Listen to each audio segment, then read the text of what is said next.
নমস্কার বন্ধুরা, ঝর্ণা ঝুমা কিচেনে সবাইকে স্বাগত। আজ আমি আপনাদের সাথে একটা তড়কা ডালের রেসিপি শেয়ার করব। খুব সিম্পল ভাবে তৈরি করব। তা চলেন কিভাবে আমি তৈরি করেছি ডালটা সেটা এখন আপনাদের সাথে শেয়ার করব। আজ আমি তড়কা তৈরি করব। তড়কা তৈরি করার জন্য এখানে দেখেন কিছু ডাল আমি ভিজিয়ে নিয়েছি, আর এই ডালগুলো আমার ঘরে ছিল, সেই ডালগুলোই আমি মিশিয়ে ভিজিয়ে নিয়েছি। আর আজকাল বাজারে কিন্তু তড়কা ডাল অ্যাভেলেবেল পাওয়া যায়। তা এখানে দেখেন সব রকম ডাল আছে, মুসুরির ডাল আছে, গোটা মুসুরির ডাল দিয়েছি, ছোলার ডাল দিয়েছি, রাজমা দিয়েছি, মটর দিয়েছি, গোটা মুগ ডাল দিয়েছি। তো মুসুর ডালটা যদি পছন্দ না করেন তাহলে দেবেন না। তা এগুলো এখন আমি ধুয়ে পরিষ্কার করে নিয়ে নিয়েছি, আর এখন এগুলো সেদ্ধ বসিয়ে দেব। এখানে দেখেন আমি প্রেসার কুকার নিয়ে নিয়েছি, ডালগুলো এখন প্রেসার কুকারে দিয়ে দিচ্ছি। জল সেকে সেকে দিয়ে দিচ্ছি আমি প্রেসার কুকারে।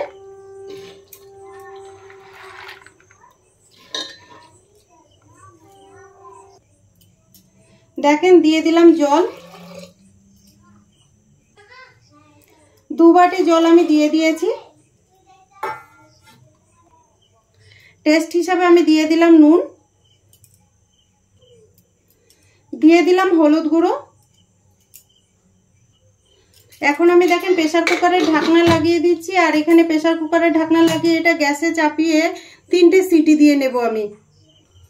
দেখেন গ্যাসে বসিয়ে দিলাম, আর এটা আমি 3টে সিটি দিয়ে নেব। যেহেতু এটা কিন্তু ডালটা আমার ভেজানো আছে, তাই 3টে সিটি দিলে যথেষ্ট। আর আপনারা যদি ডাইরেক্ট শুকনোই এইটা ধুয়ে সেদ্ধ করতে চান তাহলে কিন্তু 4-5টা সিটি দিতে হবে। তাই ডালটা সিটি হতে থাক, সেদ্ধ হতে থাক। দেখেন প্রেসার কুকারে গ্যাস বেরিয়ে গেছে, এখন আমি দেখে নেব। দেখেন ডাল কিন্তু ভালোভাবে সেদ্ধ হয়ে গেছে। দেখেন কত সুন্দর সেদ্ধ হয়ে গেছে, দেখেই বুঝতে পারছেন। এখন এটা আমি তড়কা লাগাবো। কড়াই গরম হয়ে গেছে, কড়াইতে আমি দিয়ে দিলাম সরষের তেল, দিয়ে দিলাম ঘি, ফোড়নে আমি দিয়ে দিলাম তেজপাতা, শুকনো লঙ্কা,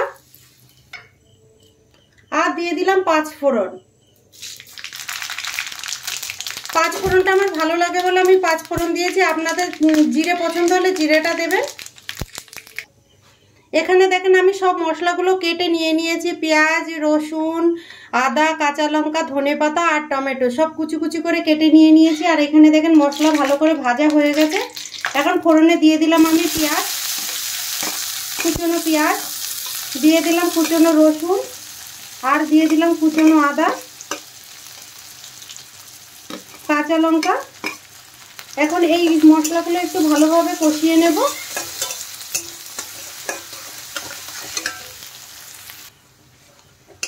দেখেন মশলা কিন্তু ভালো করে ভাজা হয়ে গেছে। মশলা এমনভাবে ভাজতে হবে যাতে তার কাঁচা স্মেলটা চলে যায়। আর এখন দিয়ে দিচ্ছি কুচনো টমেটো। টমেটো দিয়ে এখন একটু নেড়ে দেব।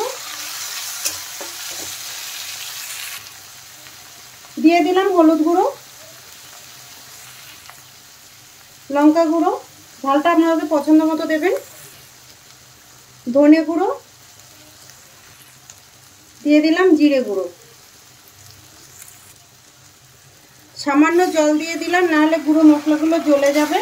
এখন জল দিয়ে মশলাটা ভালো করে কষিয়ে নেব।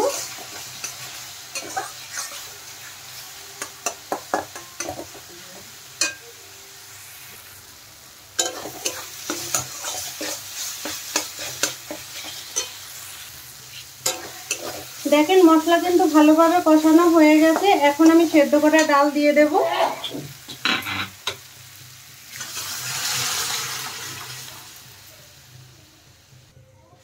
ডাল দিয়ে দেওয়ার পরে এখন মশলার সাথে কিন্তু ভালোভাবে মিশিয়ে দেব আমি, আর একটু সময় 2 মিনিটের মতো ফুটিয়ে নেব। দিয়ে দিলাম গরম মশলা গুঁড়ো। আর আমি কিন্তু নুনটা এখন দিলাম না, আমি একবারে নুন দিয়ে দিয়েছিলাম ডাল সেদ্ধ হতে। দিয়ে দিলাম খুব সামান্য চিনি।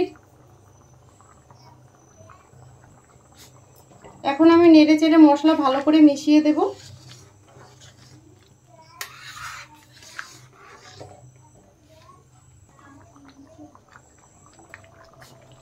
দিয়ে দিলাম ঘি, দিয়ে দিলাম ওপর থেকে ধনেপাতা। তৈরি হয়ে গেছে তড়কা ডাল।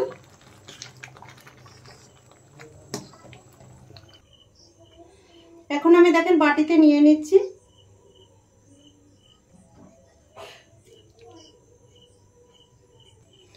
তৈরি হয়ে গেছে তড়কা ডাল। এই রেসিপিটা যদি আপনাদের ভালো লাগে তাহলে আমার চ্যানেলটাকে সাবস্ক্রাইব করবেন, লাইক করবেন, কমেন্ট করবেন আর অবশ্যই শেয়ার করবেন। আর এই তড়কা দিয়ে রুটি, পরোটা, নান আপনারা আরামসে খেতে পারেন, খেতে কিন্তু খুব ভালো লাগে।